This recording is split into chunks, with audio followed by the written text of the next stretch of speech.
দুইটা সময় তওবা করে লাভ নাই। একটা হচ্ছে মৌতের যন্ত্রণা শুরু হয়ে গেলে, মৃত্যুর যন্ত্রণা শুরু হয়ে গেলে আগে পা থেকে শুরু হয়ে আস্তে আস্তে গলার দিকে আসে।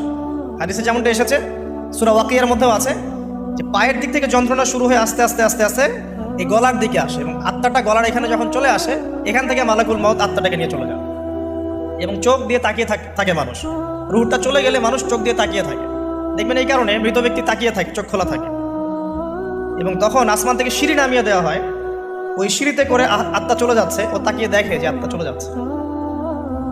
এবং মানুষ মারা যাওয়ার পরে চোখ জীবিত থাকে অনেকক্ষণ।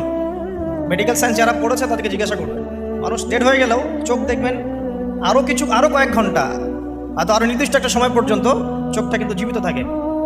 এই জন্যে চোখ বন্ধ করে দিতে হয়। যাই হোক, যেটা বলছিলাম যে মৌতের যন্ত্রণা শুরু হয়ে গেলে তওবা করে লাভ নাই, তওবার দরজা বন্ধ।